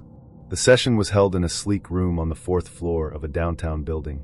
White walls, one-way mirror, 2 chairs facing each other, a third slightly off to the side. Simon was already seated when I walked in. He looked older, not in a wrinkled way, just more settled. Or maybe I was just seeing him clearly for the first time. I wore a gray dress and no makeup. He wore that same navy sweater I used to steal when I slept over. The facilitator entered last. A woman in her 50s, hair in a low bun, clipboard in hand. Madeline, she said. I'll be facilitating. We nodded. She sat. We'll begin when you're ready. The first few minutes were awkward. Madeline asked Simon to describe why he'd signed up. He said, because I don't want to wonder anymore. She turned to me. And you? Because I'm tired of carrying the story by myself. She nodded. Let's begin with memory. What do you each remember most vividly about the relationship? Simon said, her laugh. It sounded like a dare. I said, the way he dried his hands on his jeans after washing them. We both smiled. Briefly. Then it passed. Madeline asked about the beginning. The first spark. The first fight. The first time we realized it might not work. It was surreal. Like narrating your own documentary. Simon said I never really trusted him. I said he liked the idea of me more than the reality. He said I was too intense. I said he was never intense enough. Madeline took notes. Halfway through, things shifted. The room got colder. Or maybe I did. Simon leaned forward. There are things I never told you, he said. I nodded. Same. He looked at Madeline. Can I? She said, if it's honest. He turned back to me. That night at your place, when you asked if I loved you, I said I didn't know. I remembered. I'd been wearing one of his t-shirts. The lights had been off. He continued, the truth is I did. But I didn't want to owe you that answer. I blinked. Why? Because then I'd have to prove it. Madeline's pen paused. I said, I would have accepted the effort. He said, I know that now. My turn. There was someone else, I said. He froze. What? Not physically. But, emotionally? Yeah, there was a guy at work. I never pursued it, but I thought about it. More than once. Simon stared. You should have told me. You weren't really listening by then. Madeline said, what did you want him to hear? I swallowed. That I was lonely. Even when he was sitting right next to me. Simon rubbed his face. I didn't know how to fix it. You didn't try. I didn't think I could reach you. So you stopped trying. Madeline said nothing. The silence pressed in from all sides. The last segment was the questions. We were each allowed to ask one question the other had to answer. Simon went first. Did you ever imagine staying with me? I said, yes. I pictured it all the time. But it never felt like peace. Just endurance. Then my turn. Was I ever real to you? Or just a version of what you thought you wanted? He looked down. Both, he said. You were real. But I edited you. Constantly. To make you easier to love. I nodded. That was the moment I knew we'd never try again. Not because I hated him, but because I finally believed him. As we stood to leave, Madeline handed us each a sealed envelope. Do not open this unless you feel ready, she said. We nodded. I watched Simon walk away first. He didn't look back. I opened the envelope that night. Inside was a single sentence. You survived something you almost called love. That's still survival. I cried. For the first time in months, it wasn't because I missed him. It was because I didn't anymore. I hadn't planned to try pairwise.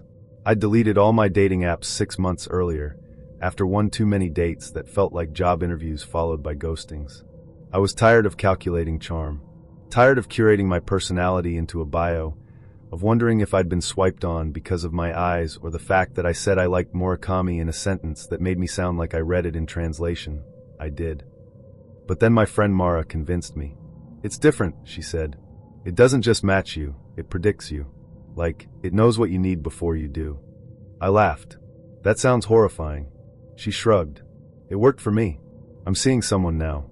He's not perfect, but the app said we'd be a 94% match for long-term compatibility. And honestly, I believe it. I should have known then. Any sentence that ends with "I believe the algorithm" should be a red flag. I signed up a week later, on a night I couldn't sleep. The onboarding process was intense. There were questions, but not just the usual ones. These were deeper, stranger, almost invasive. Would you rather be loved too much or too little? Do you lie when you say "I'm fine"? In what ways are you most dangerous?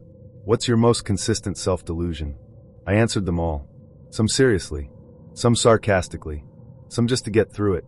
Then it asked, would you consent to a match based on a prediction of emotional impact rather than personal preference? I hesitated. Then I clicked yes. I don't know why. Maybe I was curious. Maybe I was lonely. Maybe I wanted to believe something else could choose better than I could. His name was Caleb. Data scientist. Tall, with a face that looked like it had been sketched in pencil. Sharp lines, soft eyes, slightly unfinished. We talked for 2 weeks before meeting. He was careful, measured, the kind of man who used punctuation in texts and didn't send selfies. He asked good questions, not performative ones. Not "what's your biggest trauma?" but "what parts of yourself do you keep quiet around most people?" I liked that. He said pairwise had matched us at 97%. I didn't even know it went that high, I joked. He replied, it doesn't. Not for most people. Our first date was at a bookstore cafe, which felt like a marketing stunt, but was actually perfect. He didn't try too hard, but he didn't coast either. When I told him about my job, editing scripts that never got made, he asked what the best unproduced one was. When he talked about his work, he used phrases like predictive intimacy mapping and emotional signal clustering, but somehow made them sound poetic. I asked if he trusted the app that matched us. He said, I trust the math. But math doesn't feel things. It just notices them. I told him I liked that. He smiled like he'd already known I would. We started dating. It wasn't fireworks. It was quieter than that, but certain. He made me tea without asking. Remembered the names of my co-workers. Sent me a song once that said everything I hadn't figured out how to say. He wasn't overly affectionate, but when he did touch me, it was precise. Like he knew where to place his fingers so I'd feel safe and seen and wanted all at once. Sometimes I wondered how much of that was instinct and how much was data. I didn't ask. About 6 weeks in, I noticed something strange. We were having dinner at his place, Thai food, jazz playing softly, his cat curled around my ankle, and he said, "You're going to spend the night." It wasn't a question. I nodded, a little amused. "You sound sure." The app said tonight would be the first time. I blinked. "You still check it?" He looked surprised. "Don't you?" "No. I thought once it matched us, that was it." He shook his head. "It evolves. It tracks interaction sentiment, facial micro-expressions, tone calibration. The longer you stay in the system, the more precise it gets." My stomach twisted. "You mean it's watching us?" He smiled. "Not watching. Learning." That night, I lay awake in his bed, staring at the ceiling. I thought about the way he'd kissed me, gently, like a prediction coming true. I thought about how he had touched me exactly where I needed to be touched, without asking. Not because he knew me, because the app did. Things shifted after that. Caleb started referencing the app more.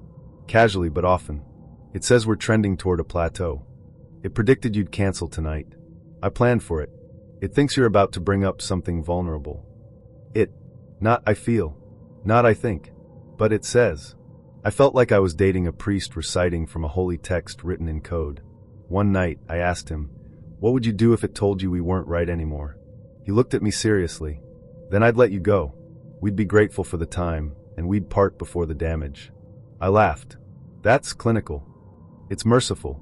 I didn't press, but I started checking the app again. At first, it was just to see if he was right about the predictions. He always was. Then I dug deeper. There was a hidden tab, buried in the settings, projected emotional arc. It showed a graph. A timeline. A curve that started high, dipped low, then plateaued at something called stable attachment risk. Underneath, a phrase, projected dissolution, month 4, week 2. I stared at it for a long time. I didn't cry. I didn't scream. I just felt dismissed. Like someone had written the ending before I even got to act in the middle. I didn't tell him I found it, but I started pulling back. Not enough for him to notice. Just enough for the app to adjust. I wanted to see if I could change the ending. The week before month 4, week 2, he asked me to come over. He made dinner. Put on a playlist I'd made months ago, one I didn't think he'd saved. We ate. Talked. Laughed. He didn't mention the app once. When I stood to leave, he said, "Wait." I turned. "I opted out," he said. "What?" I disabled my account. Deleted the data. I wanted to see what it felt like to choose without being told. I stared at him. Was it different? He nodded. I was scared, but also more present. I swallowed. "So what now?" He smiled. "Now we find out if we still want each other without the algorithm holding our hands." We kissed. It felt real. Not predicted. Not curated. Just messy. Warm. Human. The app sent me a final notification the next day. "You've reached the edge of the model. From here, it's all uncertainty. Proceed?" I hit yes, and watched the app delete itself. We moved in together after 9 months. Too soon, maybe. But it felt right at the time. His lease was ending, mine had just gone month to month, and we were spending nearly every night together anyway. His name was Elliot. He had one of those voices that sounded like it was always about to tell you something important. Quiet. Intentional. He made music recommendations like they were love letters, always with a little backstory.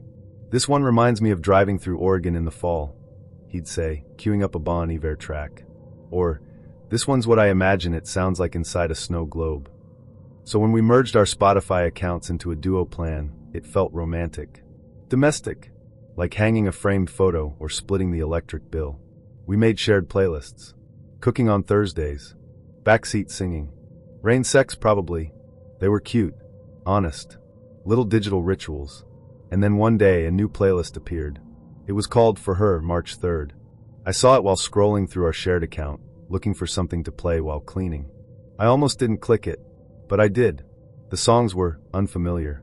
Not objectively strange, just not the kind of music Elliot and I usually shared. A lot of acoustic male vocalists. A track by Jose Gonzalez. A few indie bands I didn't recognize. One song titled, "You Were Quiet Then." I listened for a minute. It had a lyric that caught me. "You said it like a secret, but I already knew." I paused the track. Checked the playlist description. There wasn't one. We never named playlists like that. For her. It was too scripted, too intentional.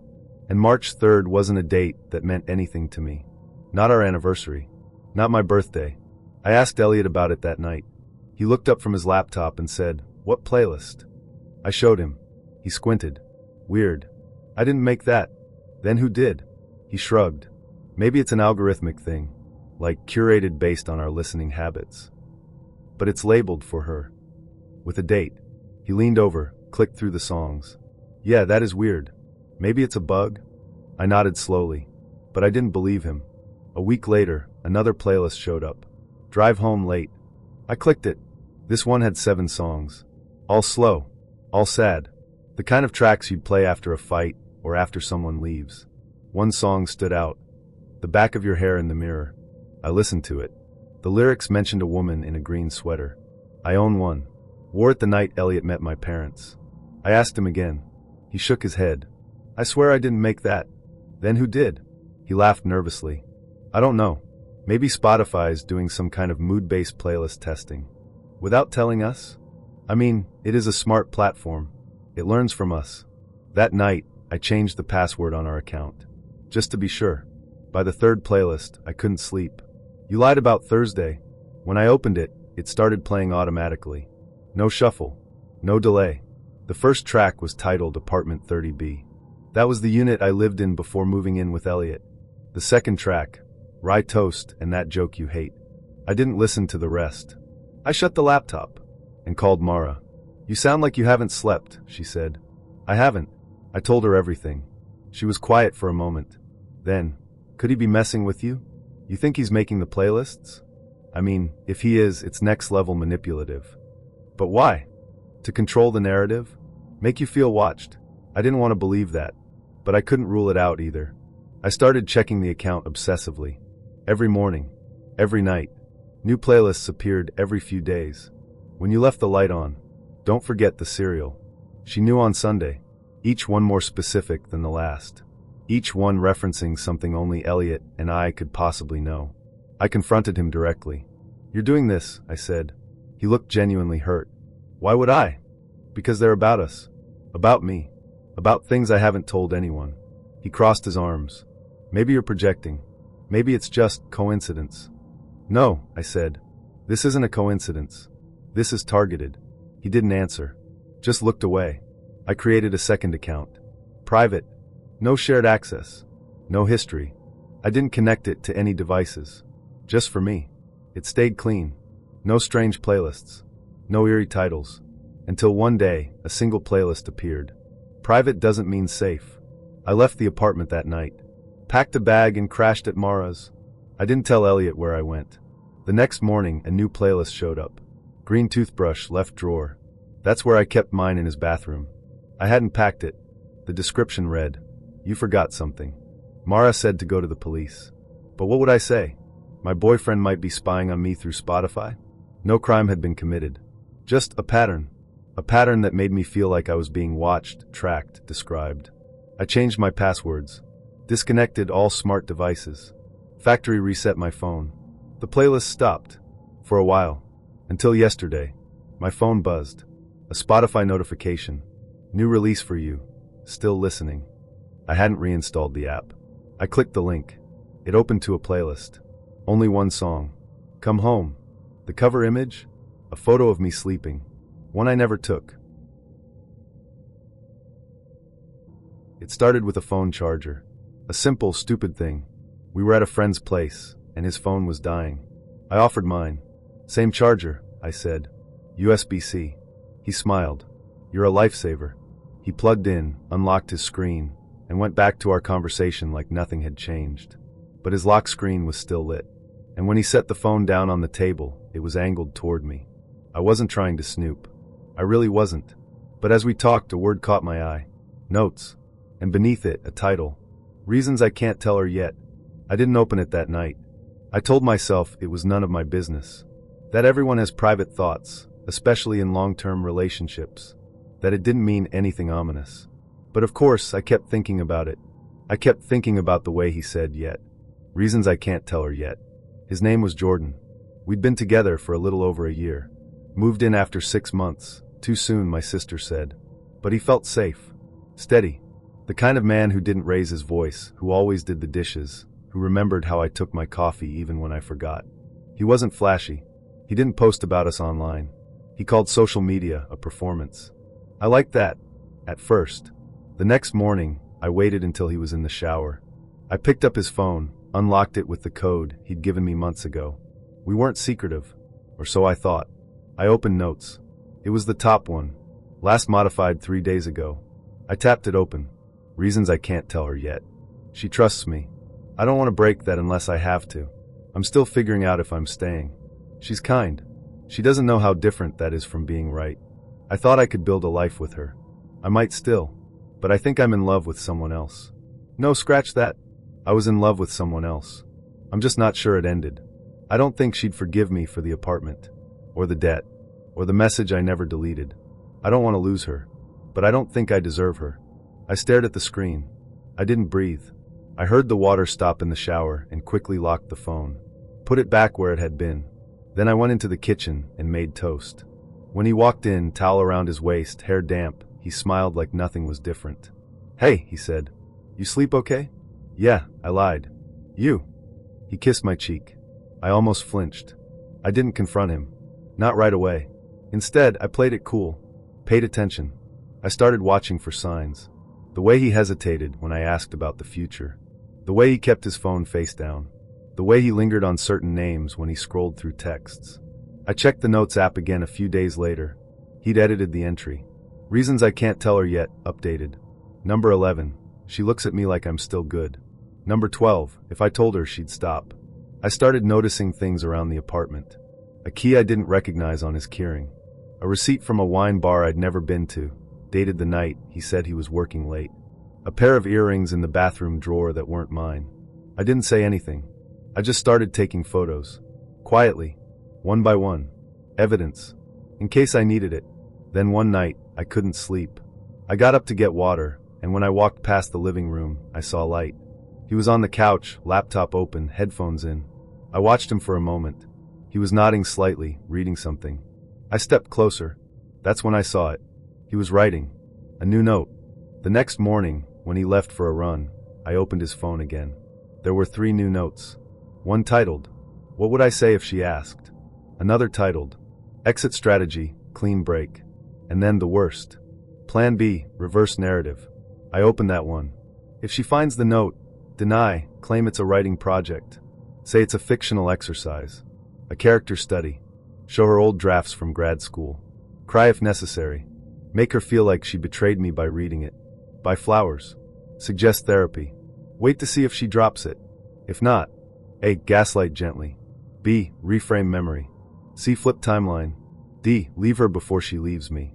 I sat down. I didn't cry. I didn't rage. I just stared. The man I was living with had a crisis plan for my heartbreak. A soft exit, with optional tears and a pre-written alibi. He wasn't panicking. He was preparing. I waited until he got home. Then I told him we needed to talk. We sat on opposite ends of the couch. I didn't yell. I didn't accuse. I just said, I read the note. He blinked. What note? I stared at him. He held my gaze for a second too long. Then, you mean my story notes? I didn't reply. He kept going. I've been writing again. You know that. I was working on a character sketch. That's what you saw. I nodded slowly. So you're saying none of it's real? He leaned forward. It's fiction. It's what-ifs. You read something private, and now you're assuming it's about you? I said nothing. He reached for my hand. I pulled it away. That night, I packed a bag. He didn't stop me. He just stood in the doorway, arms crossed, and said, "You're being dramatic." I left. A week later, I got an email. No subject line. Just a single attachment. A PDF. Titled, "The Confession She Was Never Supposed to Read." I opened it. It was the note. Word for word. At the bottom, a new line. If you're reading this, I guess I couldn't lie well enough. No apology. No explanation. Just that. I blocked his number. Changed my locks. Moved out 2 months later. Sometimes I still wonder if he meant for me to read it. If the note was a warning. A test. Or a trap. His name was Ben. Tall. Freckled. The kind of guy who made eye contact when he listened. Not performative, just present. We met on Hinge, matched over a shared love of obscure documentaries and a mutual disdain for astrology memes. He said his last relationship ended a year ago. It was serious, he admitted on our 3rd date. But we were too different. She wanted a version of me I couldn't be. I asked her name. He hesitated. Lena. The way he said it made me pause. Soft. Like a song title. But I didn't push. At the time, I still thought people deserved some space around their scars. Ben and I started slow. Weekend plans. Long walks. Shared podcasts. He was easy to be around and harder to read. He didn't overshare. But he didn't deflect either. Just filtered. He said I was refreshing. "You don't remind me of anyone," he said once. That's a good thing. I didn't think much of it then. Now I wonder if that was ever true. 3 months in, we were at his apartment watching a movie when his phone buzzed. I wasn't trying to snoop. He left the screen facing up. The notification read, "Lena, can I just ask one thing?" I didn't say anything, but I noticed. Later, I casually asked, "Do you still talk to your ex?" He shrugged. "Occasionally. She reached out a few weeks ago. Closure stuff." "Is it okay if I ask what kind of closure?" He paused. "She wanted to know if I ever really loved her. That kind of thing." I nodded, but the pit in my stomach stayed. That night, I looked her up. I didn't even know her last name. Just Lena, and that she was a painter. That's all he'd said. It took 3 Google searches and 1 deep Instagram dive to find her. She was beautiful. Not intimidatingly so, just soft. A lot of pale colors. Long captions. Close-up shots of oil on canvas. Paint under her fingernails. I scrolled for 20 minutes before I stopped myself. Then I saw a post dated 2 years ago. A photo of her and Ben, smiling under a street lamp. The caption, Ben and Lena, take two. Take two. Not one. I messaged her. I didn't plan to. I just wanted, what? Clarification? Solidarity? It came out in one sentence. Hi, I'm sorry to be random, but did you and Ben date twice? She replied 8 hours later. Hi. Yeah, we did. Once in college. Then again for about a year and a half after that. Why? I stared at the screen. I think I'm dating him now. She didn't answer right away. Then, oh, we ended up talking. Not in a conspiratorial way. Just two people comparing notes. She told me he had a habit of mirroring.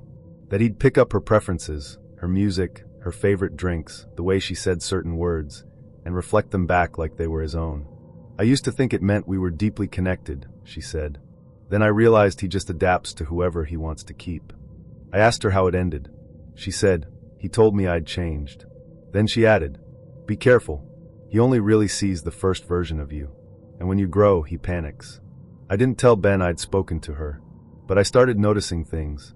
The playlist he made me, it had 2 songs from Lena's Instagram story saved in it. The nickname he used, Blue, I thought it was random. Lena had a painting called Girl in Blue from the year they got back together. He'd told me he liked women who were unpredictable in quiet ways. She said he told her the same thing. I confronted him on a Sunday. We were in line at a bakery waiting for coffee. I said, did you date Lena twice? He blinked. Yeah, I didn't think it mattered. It does. He was quiet for a second. Why? Because I'm starting to feel like version 3. He frowned.